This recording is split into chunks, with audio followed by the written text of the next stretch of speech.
Hi everyone, ఎలా ఉన్నారు? ఏం చేస్తున్నారు? Welcome back to my channel smart Rajani Reddy. So ఈరోజు వీడియో వచ్చేసి కిచెన్కి సంబంధించిన వీడియో అనమాట. మనం కిచెన్ని ఎప్పుడు క్లీన్గా అండ్ నీట్గా ఉంచుకోవడానికి కొన్ని టిప్స్ అయితే నేను ఫాలో అవుతాను. అవి మీకు యూజ్ అవుతాయని నేను ఈ వీడియోలో అయితే షేర్ చేస్తున్నాను అనమాట. ఫస్ట్ ఆఫ్ ఆల్ ఏంటి అంటే, మనం కిచెన్లో ఎక్కువసేపు గడుపుతూ ఉంటాం. ముఖ్యంగా ఆడవాళ్ళం మనం టేస్టీగా అండ్ హెల్తీగా చేసుకోవాలంటే మన కిచెన్లోనే ఎక్కువగా చేసుకుంటూ ఉంటాం కదా. సో అలాంటి కిచెన్ని మనం ఎలా క్లీన్గా ఉంచుకోవాలి అండ్ ఎలా నీట్గా ఉంచుకోవాలి అండ్ మన పని కొంచెం తొందరగా ఈజీగా అయ్యేలా ఎలా చేసుకోవాలి అనేది ఈరోజు వీడియోలో అయితే నేను మీతో షేర్ చేశానమాట. సో ఫస్ట్ ఆఫ్ ఆల్ వచ్చేసి మన కిచెన్ క్లీనింగ్ విషయాలు కొన్ని మనకు తెలుసుకుంటే ఏంటి అంటే, మనం కిచెన్ని ఎలా క్లీన్గా పెట్టుకోవాలి, నీట్గా పెట్టుకోవాలి అనేది మనకి తెలుస్తూ ఉంటుందన్నమాట. సో దానికోసం మనం కొన్ని మార్పులు అయితే చేసుకోవాలి. ఫస్ట్ వన్ వచ్చేసి, మనం గరిటెలు అంటే మనం కర్రీస్ కలిపేటప్పుడు గరిటెలతో కలుపుతూ ఉంటాం కదా. సో అవి తీసుకొని వెంటనే గట్టు పైన పెట్టేయడం లేదా గ్యాస్ స్టవ్ పైన అలా పెట్టేస్తూ ఉంటాం అనమాట. అలా పెట్టడం వల్ల ఏంటి అంటే, సో గ్యాస్ స్టవ్ జిడ్డుగా అవ్వడం, ఇంకా ఆ గట్టు అనేది జిడ్డుగా అవుతూ ఉంటుందన్నమాట. సో మనం అలా పెట్టుకోకుండా ఒక ప్లేట్ తీసుకొని మనం ఆ గరిటెల్ని ఆ ప్లేట్లో పెట్టేస్తూ ఉంటే అవన్నీ జిడ్డుగా కావు అండ్ గ్యాస్ మీద స్టవ్ బండ మీద ఉన్న ఆ డస్ట్ అనేది ఆ కర్రీలోకి పోకుండా నీట్గా ఉంటుంది. అండ్ సెకండ్ స్టెప్ వచ్చేసి, మనం ఆయిల్ బాటిల్స్ అయిపోయినప్పుడు నేను వచ్చేసి ఆయిల్ బాటిల్ని ఒక ట్రే దాంట్లో పెడుతూ ఉంటానన్నమాట. సో పెట్టినప్పుడల్లా ఏం చేస్తూ ఉంటానంటే, ఒక పేపర్ తీసేసుకొని దాన్ని షేప్ ఆఫ్లో ఫోల్డ్ చేసేసుకొని దాంట్లో ఫోల్డ్ చేసి పెట్టేస్తూ ఉంటాను. ఫోల్డ్ చేసి పెట్టేసి ఇంకా ఆయిల్ బాటిల్స్ ఉంటాయి కదా, వాటిలో ఆయిల్ పోసేసి ఇంకా ఆయిల్ బాటిల్స్ అనేది దాంట్లో పెట్టేస్తూ ఉంటాను. అలా పెట్టడం వల్ల ఏంటి అంటే, మనకి బండ మీద పెట్టినప్పుడు కానీ ఇంకా ఎక్కడైనా పెడితే జిడ్డుగా అవుతుందిగా, అలా కాకుండా ఈ పేపర్ ఒక్కటే జిడ్డు అవుతుందన్నమాట. మళ్ళీ క్లీన్ చేసినప్పుడు ఈ పేపర్ని తీసేసి పడేసి ఇంకా ఆ ట్రేని కడిగేసి మళ్ళీ యాస్టీస్ పెట్టుకుంటే అవి ఎప్పుడు మనకి నీట్గా అండ్ క్లీన్గా ఉంటూ ఉంటాయి. ఇంకా నెక్స్ట్ టిప్ వచ్చేసి, నేనైతే ఆయిల్ బాటిల్స్కి 2 బాటిల్స్ పెట్టుకుంటూ ఉంటానన్నమాట. ఒకటి వచ్చేసి నార్మల్ ఆయిల్ పోసుకునేటట్టు, ఇంకొకటి వచ్చేసి మనం అంటే ఫ్రై చేసిన ఆయిల్ ఇలాంటివి ఉంటాయి కదా, డీప్ ఫ్రై ఆయిల్స్ ఉంటాయి కదా, అవి పోసుకోవడానికి ఇలా 2 టైప్ ఆఫ్ పెట్టుకొని ఉంటాను. ఒకటేమో నార్మల్ ఆయిల్ వచ్చేసి నేను ఇలా స్టీల్ బాటిల్ పెట్టేసుకొని దాంట్లో ఆయిల్ పోసేసుకొని ఇంకా దాన్ని క్యాప్ పెట్టేస్తూ ఉంటాను. అండ్ ఇంకొకటి వచ్చేసి, ఇంకా నేను దీన్ని ప్లాస్టిక్ అలాంటివి యూజ్ చేస్తున్నాను అనమాట. సో దాంట్లో ఏంటంటే, నేను డీప్ ఫ్రై ఆయిల్ ఉంటుంది కదా, సో దాంట్లో పోసేసి అది ఒక్కసారికి తప్ప ఇంకా మళ్ళీ డీప్ ఫ్రై చేయకుండా కర్రీలోకి వాటిలోకి వేసేస్తూ ఉంటే సో మనకి ఆయిల్ అనేది 2 టైప్ ఆఫ్లో మనకి ఫ్రెష్గా ఉంటుంది అండ్ మనం ఎప్పటికప్పుడు పోసేసుకొని కర్రీస్ చేసుకోవచ్చు అనమాట. సో ఇది ఇంకొక టిప్. అండ్ ఇంకొక టిప్ వచ్చేసి, మనం స్పైసెస్ బాక్స్, నేనైతే ఎక్కువ స్పైసెస్ బాక్స్ యూస్ చేస్తాను. సో ఒక స్పైసెస్ బాక్స్ తీసుకొని అండ్ దాంట్లో నేను ఏం చేస్తానంటే, కింది వైపులో యాస్టీజ్, నాది వచ్చేసి రౌండ్ స్పైసెస్ బాక్స్ అనమాట. సో యాస్టీజ్ ఒక పేపర్ని అయితే కట్ చేసుకొని దాంట్లోనే బాల్స్ అనేది పెట్టేసుకుంటూ ఉంటాను అనమాట. బాల్స్ అనేది పెట్టేసుకొని ఇంకా ఆ బాల్స్ నిండా ఇంకేమేమి పోయాలి ఏంటి అనేది మొత్తం ఫిలప్ చేసుకుంటూ ఉంటాను. సో ఇలా స్పైసెస్ బాక్స్ పెట్టుకున్నప్పుడు ఏంటి అంటే, మనం కర్రీస్ అలా హడావిడిలో చేస్తూ ఉన్నప్పుడు అన్నీ తీసుకొని వెతుక్కోవాల్సిన అవసరం లేకుండా ఇది ఒక స్పైసెస్ బాక్స్ తీసుకుంటే చాలు, మనకి కర్రీస్లోకి ఏం కావాలి ఏంటి అనేది వెంటనే దొరుకుతాయి కదా. సో అందుకనే నేను ఇలా స్పైసెస్ బాక్స్ అనేది పెట్టుకున్నాను. అండ్ కింద పేపర్ వేయడం వల్ల ఏంటంటే, మళ్ళీ మనం వాష్ చేసేటప్పటికి ఏదైనా పడ్డాగానే ఆ పేపర్ మీదనే పడుతుంది. సో ఆ పేపర్ని తీసేసి పడేస్తే అది అనేది క్లీన్ అయిపోతుంది అనమాట. సో ఇంకా నెక్స్ట్ ఇక్కడ వచ్చేసి, ఇలా నేనైతే స్పైసెస్ బాక్స్ ఇలా రెడీ చేసుకొని పెట్టుకుంటాను అనమాట. ఇలా పెట్టుకుంటే మనకి ఏ హడావిడి లేకుండా చాలా ఈజీగా అనేది అయిపోతుంది అనమాట ప్రాసెస్. ఇంకా ఇందులో మొత్తం అయిపోయాక మళ్ళీ దీన్ని వాష్ చేసేసుకొని మళ్ళీ ఫ్రెష్గా ఇలా చేసేసి పెట్టుకుంటాను. ఇలా చేయడం వల్ల చాలా ఈజీగా ఉంటుంది అండ్ పని కూడా చాలా తొందరగా అయిపోతుంది అనమాట. అండ్ నెక్స్ట్ టిప్ వచ్చేసి, ఇంకా పప్పులు ఉప్పులు పోసుకునే జార్స్ ఉంటాయి కదా. సో ఈ జార్స్ ఏం చేస్తానంటే, నేను చాలా వరకు ఇల్లు దులిపినప్పుడు ఇంకెప్పుడో వాష్ చేస్తూ ఉంటారు కదా, నేను అలా కాకుండా ఎప్పుడు అంటే దేంట్లో ఎప్పుడు అయిపోతాయో అవి మళ్ళీ తీసేసుకొని నీట్గా వాష్ చేసేసుకొని మళ్ళీ వాటిని ఫిలప్ చేసుకుంటూ ఉంటానన్నమాట. అలా చేయడం వల్ల మనం అన్నీ ఒకేసారి వాష్ చేసుకోకుండా ఎప్పుడు ఏది కంప్లీట్ అయితే అది చాలా ఈజీ ప్రాసెస్లో అయిపోతూ ఉంటుంది.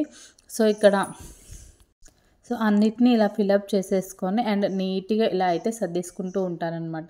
ఎప్పుడు అది ఏదైపోతే అది తీసేసి మళ్ళీ దాన్ని వాష్ చేసేసుకోవడం, మళ్ళీ దాంట్లో అన్నీ పోసేసి ఇంకా ఇలా నీట్గా పెట్టుకుంటూ ఉంటానన్నమాట. ఇలా పెట్టుకోవడం వల్ల మనకి ఎక్కడ ఏమున్నాయి ఫాస్ట్గా దొరికేస్తాయి అండ్ మనం అన్నీ ఒకేసారి వాష్ చేసేసుకున్న ఎప్పటికప్పుడు వాష్ చేసేసుకుంటే మనకు పని కూడా చాలా ఈజీ అయిపోతూ ఉంటుంది. సో ఇది నా ఇంకొక టిప్ అనమాట. ఇలా చేసుకోవడం వల్ల కబోర్డ్లో ఈ బాక్సెస్ అనేవి, జార్స్ అనేవి ఎప్పుడు నీట్గా కనిపిస్తూ ఉంటాయి అన్నమాట. ఇంకా మరొక టిప్ వచ్చేసి ఏంటి అంటే, నేను ఎక్కువగా చపాతీస్ గ్యాస్ పక్కన బండపైనే చేస్తూ ఉంటానన్నమాట. ఇంతకుముందు వచ్చేసి నేను కింద చేసేదాన్ని. కాకపోతే కింద చేస్తే నాకు ఇద్దరు చిన్న పిల్లలే కదా, వాళ్ళు పాడు చేయడం, అది చేయడం, ఇది చేయడం చేస్తూ ఉంటారనమాట. అలా కాదు అని చెప్పేసి కొంచెం వర్క్ ఫాస్ట్గా అవ్వాలని చెప్పేసి నేను వన్ సైడ్ కాలుస్తూ వన్ సైడ్ చపాతీ చేస్తూ ఉంటానన్నమాట. అలా చపాతీ చేయడం వల్ల ఏంటంటే బండ మీద మొత్తం పిండి పడిపోవడం, సో మొత్తం గందరగోళం అవుతూ ఉంటుంది కదా. అలా కాకుండా ఏం చేస్తానంటే ఒక న్యూస్ పేపర్ పెట్టేసి ఇంకా దానిపైన నేను తాలుస్తూ ఉంటాను అనమాట. అప్పుడు పిండి అనేది ఆ న్యూస్ పేపర్ పైన పడుతుంది, దాన్ని తీసేసి క్లీన్ చేస్తూ ఉంటాను.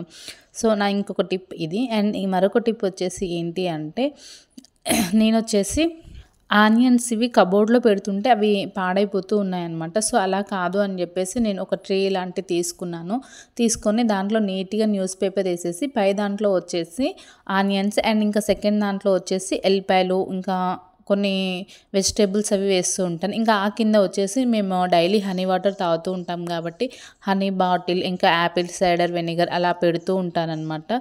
సో ఇలా అరేంజ్ చేసుకుంటే చూడడానికి నీట్గా ఉంటుంది అండ్ మనకి ఆనియన్స్ అవి ఫాస్ట్గా కావాలన్నప్పుడు మనకి అందుతూ ఉంటాయి. అండ్ ఆనియన్స్ వీటికి ఏంటంటే గాలి తగలాలి కాబట్టి అవి బయటనే పెట్టాలన్నమాట. ఇలా పెట్టడం వల్ల మనకి కిచెన్ క్లీన్గా అండ్ నీట్గా ఉంటుంది. సో మరొక టిప్ ఇది. మనం కావాలనుకుంటే దీంట్లో స్పైసెస్ అలాంటివి కూడా పెట్టుకోవచ్చు, బట్ నేను ఏమీ పెట్టలేదు. ఎక్కువగా నేను గ్రీన్ టీ అండ్ ఇంకా హనీ వాటర్ తాగుతూ ఉంటాను కాబట్టి సో వాటి వరకే నేను దీంట్లో అయితే పెట్టాను. సో ఇలా పెట్టుకోవడం వల్ల మనకు నీట్గా క్లీన్గా ఉంటుంది. అండ్ ఇంకొక టిప్ వచ్చేసి, ఎక్కువగా మేము ఫ్రూట్స్ తెస్తూ ఉంటాం కదా, సో దానికోసం నేను ఒక ఫ్రూట్స్ బాస్కెట్ అయితే తీసుకున్నాను. సో ఆ బాస్కెట్లోనే నేను ఫ్రూట్స్ కానీ అండ్ బనానాస్ కానీ పెట్టేసి నేను దాన్ని వచ్చేసి ఫ్రిడ్జ్ పైన పెట్టేస్తూ ఉంటానన్నమాట. సో ఇలా పెట్టడం వల్ల వాటికి గాలి తగులుతుంది అండ్ ఫ్రెష్గా కూడా ఉంటాయి అన్నమాట. సో ఎప్పుడు తెచ్చిన ఫ్రూట్స్ అప్పుడు, ఎప్పుడు తెచ్చిన వెజిటేబుల్ అప్పుడు ఇలా నీట్గా పెట్టుకుంటూ ఇంకా మరొక మనకు పని కూడా చాలా ఈజీగా అయిపోతూ ఉంటుంది. స్టిప్ అంటారు అలా అనమాట. నేను నైట్ ఏ టైం అయినా ఎంతవరకు అయినా పిల్లల్ని పడుకోబెట్టేసి ఇంకా నేను ఇక్కడ గ్యాస్ స్టవ్ అనేది క్లీన్ చేస్తూ ఉంటానన్నమాట. ప్రతిరోజు నైటే నేను గ్యాస్ స్టవ్ అనేది క్లీన్ చేసి పడుకుంటూ ఉంటాను. సో గ్యాస్ స్టవ్ క్లీన్ చేసేటప్పుడు నైట్ ఇంకా వచ్చేసి ట్యాప్స్ ఇవన్నీ నీట్గా వాష్ చేసేసుకొని ఇంకా వాటి గ్యాస్ స్టవ్ దగ్గర ఇవంతా క్లీన్. సో ఈరోజు వచ్చేసి మా బాబు పడుకోలేదనమాట, నాతో పాటు ఉన్నాడు. సో వాటితో గేమ్స్ ఆడుకుంటూ నేను మ్యాక్సిమం 9:30 లోపే నేను గ్యాస్ స్టవ్ అనేది మొత్తం క్లీన్ చేసేసి పిల్లలకి తినిపించేసి మొత్తం క్లీన్ చేసేసి ఉంచుకుంటూ ఉంటానన్నమాట. ఇలా క్లీన్ చేయడం వల్ల ఏంటంటే మనకి బ్యాక్టీరియా ఫామ్ అయి ఉండదు, ఇంకా బొద్దింకలు ఇవి అనేవి రాకుండా ఉంటాయి అండ్ మార్నింగ్ లేవంగానే చాలా ఫ్రెష్గా అనిపిస్తూ ఉంటుందన్నమాట. సో ఇలా క్లీన్ చేసి ఉంచడం వల్ల పని కూడా చాలా ఈజీగా అయిపోయినట్టు అండ్ చాలా ఫ్రెష్గా అనిపిస్తూ ఉంటుంది. సో అందుకనే నేను నైట్ ఏ టైం అయినా నేను కిచెన్ అయితే క్లీన్ చేసే పడుకుంటూ ఉంటానన్నమాట. సో ఇలా నీట్గా డీప్ క్లీన్ చేసుకుంటే మనిషికి కూడా హాయిగా ప్రశాంతంగా ఉంటుంది, మంచి స్లీప్ వస్తుంది. ఇంకా ఫైనల్గా ఇక్కడ వచ్చేసి కిచెన్ అనేది క్లీన్ అయిపోయింది.